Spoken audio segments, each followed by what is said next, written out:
Hello viewers, নতুন আরেকটি video নিয়ে আপনাদের সামনে হাজির হলাম। তো আজকে আমরা এক্সেলের কিছু গুরুত্বপূর্ণ টিপস সম্পর্কে জানবো। ভিডিওটি শুরু করার আগে বলে নিচ্ছি, মাইক্রোসফট অফিসের 2019 যে ভার্সনটি রয়েছে, শুধুমাত্র এই ভার্সনটিতেই সুবিধাটি রয়েছে। আজকে যে বিষয়গুলো নিয়ে আলোচনা করব, তো 2016 মাইক্রোসফট অফিস 2016, 10 অথবা 13 এই ভার্সনগুলোতে এই সুবিধাটি নেই। মজার বিষয় হচ্ছে যে আমরা যে বিভিন্ন রকমের টিউটোরিয়াল দেখি, তো এক্সেল বিল্ট ইন কিছু টিউটোরিয়াল সেট করে দিয়েছে, যার মাধ্যমে আমরা খুব স্বাভাবিকভাবে খুব সহজে বেসিক থেকে শুরু করে ইন্টারমিডিয়েট লেভেলের যে ফর্মুলা ফাংশনগুলো আছে সেগুলো সম্পর্কে আমরা জানতে পারবো। তো কথা না বাড়িয়ে শুরু করছি আজকের ভিডিও।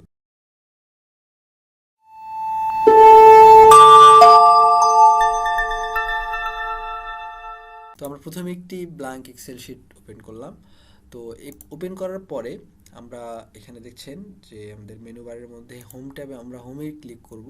হোমে ক্লিক করার পরে আমরা এখানে ওয়েলকাম টু এক্সেল এইটাতে ক্লিক করব। ওয়েলকাম টু এক্সেলে ক্লিক করার পরে টেক এ টুরে এখানে যে ক্রিয়েট ফাইল, এখানে একটা ফাইল ক্রিয়েট করতে হবে। ক্রিয়েটে ক্লিক করার পরে ফাইলটি ডাউনলোড হয়ে গেল। অবশ্যই ইন্টারনেট কানেকশন লাগবে এটি ডাউনলোড করতে। তারপরে take a tour in just 10 steps will be up and running with Excel, the world's most popular spreadsheet app. আমরা লেটস গোতে ক্লিক করব। লেটস গোতে ক্লিক করার সাথে সাথে আমাদেরকে প্রথম যে স্টার্ট যে স্প্রেডশিটটা ছিল এটি থেকে কিন্তু অ্যাড এর মধ্যে চলে আসছে। তো এইভাবে আমরা নেক্সট করতে করতে fill, split, transpose, sort, filter, table, drop downs এবং বিভিন্ন রকমের যে আরো আছে সেই সম্পর্কে জানতে পারবো। তো এভাবে প্রত্যেকটা ট্যাবের মধ্যে বিভিন্ন রকমের ফর্মুলা, বিভিন্ন রকমের টিপস এবং ট্রিক দেয়া আছে, যেগুলোর মাধ্যমে আমরা সরাসরি এটি এই টিউটোরিয়াল বিল্ট ইন টিউটোরিয়ালটা সবচেয়ে মজার বিষয় হচ্ছে যে প্র্যাকটিক্যালি আমি কাজ করে আমি রেজাল্ট বের করতে পারছি। অর্থাৎ আমরা ইউটিউবে যখন ভিডিও দেখে কিন্তু আমাদেরকে শুধু দেখতে হয়, কাজ করার কোনো অপশন থাকে না। কিন্তু আমাদের যে এই বিল্ট ইন যে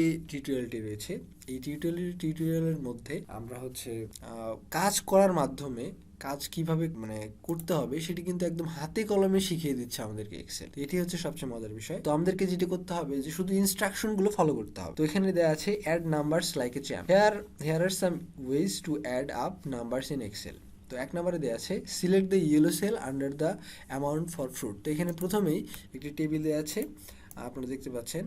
তো এর মধ্যে নিচে একটি হলুদের একটি সেল আছে। আমরা সেলের মধ্যে ক্লিক করলাম। ক্লিক করার পরে টাইপ, এখানে 2 নম্বরে দেওয়া আছে টাইপ সাম, আমরা ইকুয়াল চাপবো। তারপরে সাম লেখার পরে এখানে বলে রাখি যে আমরা যখন কোনো ফর্মুলা যখন আমরা লিখতে থাকবো, ফর্মুলা লেখার সময় এই সাম লেখার পরে শুধু সামই করতে যাচ্ছি, আমি সামই বা এক্সট্রা কোনো ফাংশন বা ফর্মুলা ইউজ করছি না। সেক্ষেত্রে আমরা এই শিফট 9 চেপে আমরা যদি ফার্স্ট ব্র্যাকেট আনতে চাই আনা যাবে, কিন্তু এখানে সবচেয়ে সহজ উপায় হচ্ছে শুধু ট্যাব চাপলে কিন্তু আমাদের হচ্ছে ফার্স্ট ব্র্যাকেটে এসে যাবে। শুধু ট্যাব সাম ইকুয়াল সাম, শুধু ট্যাব চাপলে আমাদের ফার্স্ট ব্র্যাকেট এসে গেল। তারপর আমরা লিখবো D4, D4 লিখবো। তারপরে হচ্ছে কোলন দিলাম, কোলন দেওয়ার পরে হচ্ছে D7 দিলাম। দেওয়ার পরে আমরা এখানে ইন্টার চাপতে পারি, অথবা হচ্ছে ইন্টার চেপে দিলে আমাদের কিন্তু রেজাল্ট এসে যেত। আমরা দেখতে পাচ্ছি যে আমাদের যে এই ফ্রুটের যে অ্যামাউন্ট গুলো সেগুলো আমরা টোটাল করতে, এইটি গেলে একটি নিয়ম। তারপরে হচ্ছে 2 নাম্বার যে নিয়মটি কি বলছে, 3 নম্বরে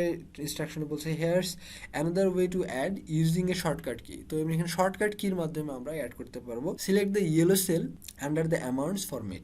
এখানে আমরা ইয়েলো সেল সিলেক্ট করলাম। তারপরে press alter equal to first, then press enter. আমরা অল্টার এবং ইকুয়াল চাপবো, তারপরে হচ্ছে এন্টার চাপবো। দেখেন এই শুধুমাত্র অল্টার ইকুয়াল এবং ইন্টার চাপার এর পরবর্তীতে ইন্টার চাপার সাথে সাথে মাঝে পরে কিন্তু 140 এখানে যে সামার ইয়াটা যোগটাও হয়ে গেল। এরপরে 4 নাম্বার তো আমরা পারলাম। 5 নাম্বারে কি বলছে দেখেন, now add only the numbers over 50, select the last yellow cell type. এই যে লাস্ট ইয়েলো সেল, আমরা সেই ইয়েলো সেলের চাপ দেওয়ার পরে এখানে সাম ইফ, এখানে কন্ডিশন দেওয়া আছে যে সংখ্যাগুলো যদি এত হয় সেক্ষেত্রে আমরা যোগফল কত হবে। সংখ্যাগুলো শুধু আমি জানতে চাচ্ছি যে 20-এর উপরে যে সংখ্যাগুলো সেগুলোর যোগফল কত, অথবা আমি জানতে চাচ্ছি 50-এর উপরে যে সংখ্যাগুলো আছে, 50 থেকে বড় সংখ্যাগুলো আছে, কন্ডিশন দেয়া আছে সেই সংখ্যাগুলোর যোগফল কিভাবে বের করতে হয় সেটির ফর্মুলা হচ্ছে সাম ইফ। তো আমি বেশি কিছু না করে শুধুমাত্র ওই ফর্মুলাটা ইকুয়াল সহ আমি এখানে কপি করে আমি এখানে হচ্ছে পেস্ট করে দিই, এন্টার করে দিই। দেখেন তো এখানে 50-এর উপরে যে সংখ্যাগুলো সেগুলোর যোগফল শুধুমাত্র 100 বের হয়েছে। এখানে এক্সট্রা একটি ক্রেডিট দেওয়া আছে, try adding another SUMIF formula here, মানে সামিফ যে আপনি করলেন এটি বোঝার জন্য আপনাকে আরেকটি টিউটোরিয়াল মাধ্যমে এটি বোঝার জন্য দেওয়া হয়েছে। তো আমরা কি করব, আমরা প্রথমে ফর্মুলাটি হচ্ছে অন্য সেল থেকে, এই যে 100-এর যে সেলটা এখান থেকে কপি করে আনবো। এখানে শুধুমাত্র কন্ডিশনটা চেঞ্জ করতে, but add amounts that are less than 100। So less than 100 শুধুমাত্র গ্রেটার দেন 50 থেকে আমরা লেস দেন 100 এ এখানে লিখবো, এই যে sum if first bracket D11 colon D15 comma এখানে হচ্ছে ইনভার্টেড কমা দেওয়ার পরে less than 100 inverted comma close, তারপরে ফার্স্ট ব্র্যাকেট ক্লোজ করে দিই, ইন্টার চাপলে কিন্তু এই যে দেখেন কন্ডিশন দেয়া আছে দ্য রেজাল্ট শুড বি 106। তো আমাদের রেজাল্ট কিন্তু 160 বের হয়। এইভাবে আমরা হচ্ছে যে বিভিন্ন ভাবে এই সাম সম্পর্কিত আরো অনেক কিছু জানতে পারবো। আমরা নেক্সট স্টেপে যদি ক্লিক করি তাহলে হচ্ছে আমরা পরের স্প্রেডশিটে চলে যাব, অথবা আমরা যদি আরো অনেক কিছু জানতে চাই, আরো যদি খুঁটিনাটি অনেক কিছু জানতে চাই, সেক্ষেত্রে আমরা ডাইভ ডাউন ফর মোর ডিটেলসে ক্লিক করব। তো এখানে ক্লিক করার পরে more about the some function সম্পর্কে আরো যে মজার যে ট্রিক্স গুলো আছে সেগুলো কিন্তু আমরা এখান থেকে দেখতে পাচ্ছি। এবং এর বাইরেও মোর অ্যাবাউট সামি ফাংশন, এর বাইরেও more information on the web, আমরা হচ্ছে ওয়েবসাইটে এখানে কিছু লিঙ্ক দেয়া আছে, এই লিঙ্ক গুলোর মাধ্যমে আমরা আরো সুন্দর ভাবে গুছিয়ে নতুন বিষয়গুলোকে এক্সপ্লোর করতে পারবো। তো তারপরে আমরা এখন নেক্সট স্টেপে চলে যাচ্ছি। তো নেক্সট স্টেপে এখানে হচ্ছে ফিল অপশন, আমরা কিভাবে সংখ্যা ফিল করে থাকি সেগুলো, save time by filling cells automatically, automatic সেলগুলো কিভাবে ফিল করতে হয় সেই সম্পর্কে এখানে কিছু ট্রিক্স দেয়া আছে। এইভাবে আমরা স্প্লিট সম্পর্কে জানতে পারবো, কিভাবে হচ্ছে যেমন দেয়া আছে ইমেইল অ্যাড্রেস দেয়া আছে, ইমেইল থেকে আমরা শুধু নাম, ফার্স্ট নাম অথবা হচ্ছে মিডিল নাম অথবা লাস্ট নেম কিভাবে স্প্লিট করা যায়, আলাদা করা যায়, সেটির নিয়মগুলো এখানে দেয়া আছে। খুব গুরুত্বপূর্ণ, এটি হচ্ছে খুবই গুরুত্বপূর্ণ একটি টিপস। আমরা এর আরো সুন্দরভাবে এগুলো দেয়া আছে, আমরা এগুলো যদি প্র্যাকটিস করি, এগুলো এই ইনস্ট্রাকশনগুলো ফলো করার মাধ্যমে কিন্তু এগুলো আমরা করতে পারবো। তারপর ট্রান্সপোজ কিভাবে করতে হয়, হ্যাঁ, অর্থাৎ রো থেকে কিভাবে কলামে নিতে হয় অথবা কলাম থেকে রোতে নিতে হয়, ট্রান্সপোজ করা যাবে। হ্যাঁ, শর্ট ফিল্টার সম্পর্কে খুব গুরুত্বপূর্ণ কিছু টিপস দেয়া আছে এখানে।